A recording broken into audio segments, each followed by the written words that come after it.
누가복음 3장 15절에서 20절입니다. 모든 유대인은 메시아를 기다리고 있어요. 뭔가 위대한 일을 했다며 저 사람이 메시아가 아닌가 기대하고요. 근데 지금까지 많은 메시아 같은 사람들이 나왔지만 아니었다는 거예요. 우리가 믿는 예수님은 메시아 같은 사람에도 속하지 않았고요. 그러니까 예수님이 유대인에 의해서 고발당하고 십자가 못 박혀 죽었죠. 지금도 유대인은 우리가 나사렛 예수를 메시아로 믿는 걸 이상하게 여기고 우습게 봐요. 참에 유대인은 아이러니합니다. 하나님의 언약을 받은 그런 언약 백성인데 지금도 저렇게 예수님을 믿지 않고 메시아를 기다린다니까. 왜 안 믿나 하면 저들이 기다리는 메시아는 자기들이 생각하는 일을 해야 합니다. 이스라엘을 독립시키고 이스라엘을 전 세계 중심 강국으로 만들고, 예를 들면 예수님 오시기 전에 167년경에 마카비 혁명이라고 있는데요. 그때 그 마카비 혁명의 주동이 되었다. 그 마띠아 가문에 유다 마카비가 메시아인 줄 알았답니다.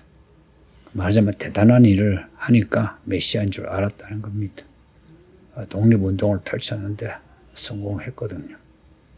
예루살렘도 회복하고 성전도 회복하고 그 메시아로서 완벽한 것 같았어요. 그런데 메시아가 아니었다. 또 예수님 후에도 몇 번이나 메시아 같은 사람이 나왔다 했는데 메시아가 아닌 겁니다. 이런 분위기에서 사가랴의 아들 요한이 제사장 아들이고 또 태어날 때 스토리가 있잖아요. 그러니 사람들은 요한이 메시아인가 싶은 겁니다. 또 이렇게 요한이 광야에서 외치고 요단강에서 세를 주는데 정말 하나님의 은혜가 있는 거예요. 사람들도 그걸 알죠. 그래서 요한이 메시아인가 아닌가. 그래서 요한에게 당신이 메시아가 맞느냐 물어요. 이에 대한 요한의 대답이 17절에 있습니다. 읽어드리면 나는 물로 너에게 세례를 베풀거니와 나보다 능력이 많으신 이가 오시나니 나는 그의 신발끈을 풀기도 감당하지 못하겠다. 그는 성령과 불로 너에게 세례를 베푸신다. 요한은 물로 세례를 주지만 오시는 그리스도는 성령과 불로 세례를 주신다는 거예요. 요한은 물로 세례를 주지만 메시아는 성령과 불로 세례를 주신다. 물세례와 성령세례, 불세례 차이는 능력에 있어요. 그래서 나보다 능력이 많으신 이 메시아가 오신다는 겁니다. 요한은 그리스도의 신발끈을 만지는 것도 감당하기 어렵다. 요한은 그리스도 그 능력에 비하면 아무것도 아니다 하는 겁니다. 요한이 그리스도에 대해 예수님에 대해 소개한 참말이 성령과 불세례라는 거. 이걸 한번 생각해 보세요. 메시아에 대한 첫 소개가 성령과 불세례입니다. 예수님이 오셨어도 성도들과 제자들에게 자주 하신 말씀이 성령 세례죠. 그리고 마지막으로 올라가시면서 하신 말씀도 성령 세례입니다. 예수님은 우리에게 왜 오셨나? 우리에게 성령과 불로 세례를 주시기 위해서 오셨다는 겁니다. 그러니 예수님을 믿는다 하면서 성령 세례, 불세례를 받지 못한다면 그건 이상한 거죠. 예수님이 우리에게 오신 이유가 십자가에 못 박혀 죽으시고 무덤에 묻히시고 또 부활하신 이유가 성령 세례를 주기 위해서, 성령을 주시기 위해서 그러셨다 하는데 성령을 우리가 사모하지 않고 받지 못하고 충만하지 못하다면 그럼 우리가 정상적인 믿음이 아닌 거죠. 그리고 예수님 하시는 일이 뭐냐? 17절에 손에 키를 들고 자기의 타작마당을 정하게 하사 알곡은 모아 곡간에 들이고 죽정이는 꺼지지 않는 불에 태우신다. 27절 말씀은 심판이죠. 앞에 토끼가 이미 나무에 찢겼으니 하는 그 말씀하고 같은 맥락에 있습니다. 예수님이 오시는 것, 곡식을 거두어 타작하신다는 것. 예수님이 오심으로 이미 심판이 시작되었습니다. 우리가 주일에 요한복음 16장 읽었죠. 세상의 심판에 대해서 책망하는데 이미 세상의 왕이 심판을 받았다 그러죠. 이미 하나님의 심판은 시작된 거예요. 알곡은 모아 곳간에 들이고 죽정이는 꺼지지 않는 불에 넣는다. 요한계시록 14장에 읽었던 그 추수 있죠. 두 가지 추수. 하나 알곡 추수, 하나는 포도주 틀을 밟으면서 밟는 추수.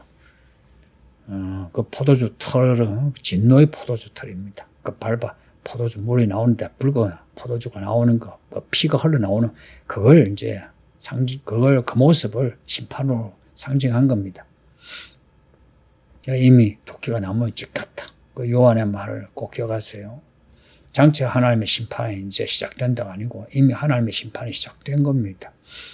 지금 우리에게 일어나는 일들, 지금도 기후변화, 100년 전도 기후변화, 세상이 심상치 않은 거, 2000년 내내 그렇다. 하지만 하나님의 심판에 갈수록 이제 본격화되고 예수님 오심으로 완성됩니다.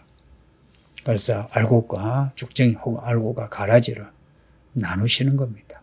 그래서 지금 우리는 알곡인가, 죽정인가, 가라지인가, 이거 스스로 생각해야 합니다. 가끔 이런 말들을 나는 알곡이 아닌 것 같다. 이제 그런 분이 정말 자기가 알곡이 아니다 싶으면 어찌해야 됩니까? 회개하고 새로워져야죠. 그런데 나 알곡이 아닌가 봐 하면서 가라지인가 하면서 계속 가라지 짓을 하려고 해요. 그건 어리석은 겁니다. 성경은 이런 어리석음 혹은 미련을 악과 관련해서 말씀하고 있다는 거 아세요?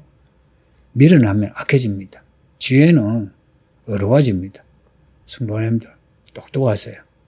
그냥 세상 지식으로 똑똑한 척 하지 마시고 성경의 이런 진리의 말씀으로 똑똑하세요. 어떻게 하면 우리가 복 있는 사람이 되고 영원한 복을 누리는가, 이런 계산 속에서 분별해서 살아야지.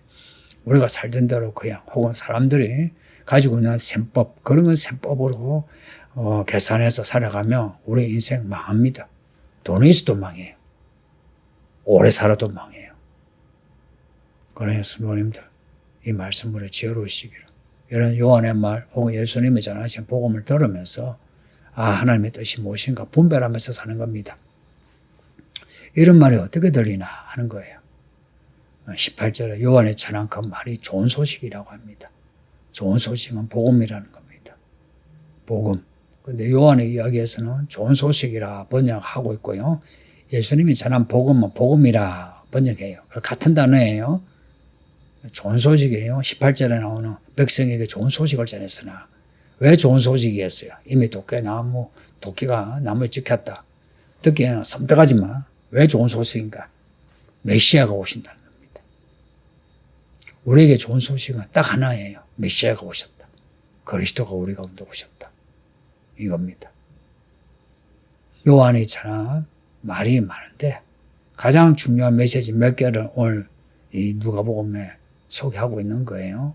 요한이 전한 복음이 많답니다. 무슨 메시지든 오시는 그리스도 예수를 소개하는 내용입니다. 근데 이런 요한이 옥에 갇혀요. 요한이 헤롯의 문제를 지적하고 책망하자 헤롯 왕이, 이 헤롯 왕은 예수님이 태어나실 때 헤롯하고 달라요. 그 헤롯의 아들입니다. 그 예수님 태어나실 때는 헤롯 대왕이라고요. 이 사람은 이름을 구별해서 헤롯 분봉왕이라 합니다. 분봉왕이라는 왕을 이렇게 영토를 나눠가지고 여기도 왕, 저기도 왕, 이렇게 왕인 겁니다.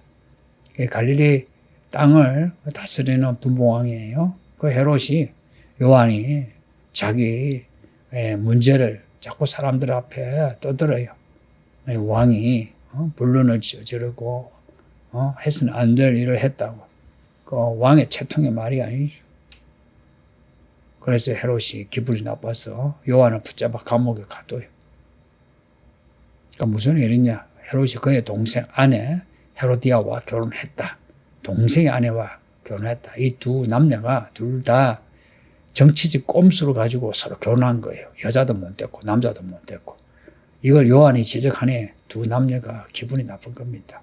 그래서 이 두 남녀가 한 통속이 돼가지고 요한을 붙잡아 어찌하든지 죽이려고 하는데 뭐 명분이 없는 거예요. 그래서 감옥에 가뒀다가 나중에 이제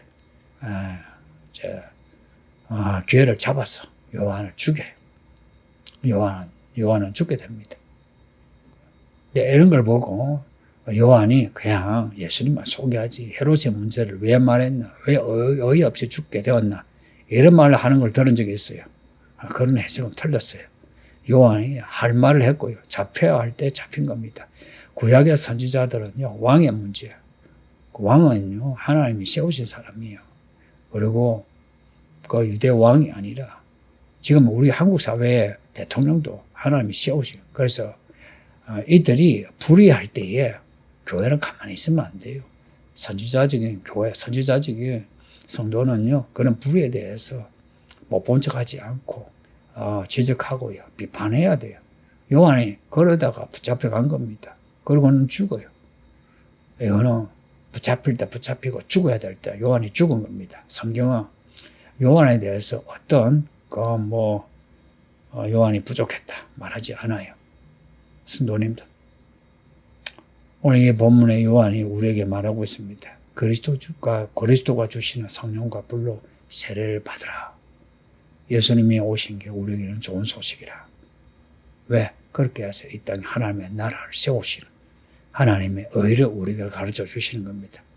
그렇게 해서 우리가 참 영원히 변치 않는 상을 받을 수 있는 하나님의 종이 된 겁니다. 부디 이런 말씀을 읽고 따르면서 예수님을 준비했다. 요한처럼 우리는 다시 오실 예수님을 준비하는 요한과 같은 그런 성도가 되시기를 예수 이름으로 축복합니다. 아버지 하나님 감사합니다. 누가복음을 계속 읽게 하시니 감사합니다. 이미 도끼가 나무에 찍힌 거 알게 하시고, 그리고 예수님 오셔 가라지는 가라지 알곡으로 주소하신다는 거 알게 하사 항상 우리가 하나님의 심판대 앞에 살아가고 있다는 거 깨달아서 매번 우리 하나님 뜻을 구하여 부디 선악을 분별하여 옳은 일을 하게 하소서. 세상이 시끄럽고 혼란스러워서 교회와 성도들이 방황하고 있나이다. 이러한 때 이 말씀이 우리의 등불이 되어서 말씀 따라 잘 가게 하소. 이 교회가 자꾸 미약하나 그러나 모든 성도가 다 같은 믿음 같은 방향으로 구원받게 하소서. 예수님 이름으로 기도합니다. 아멘.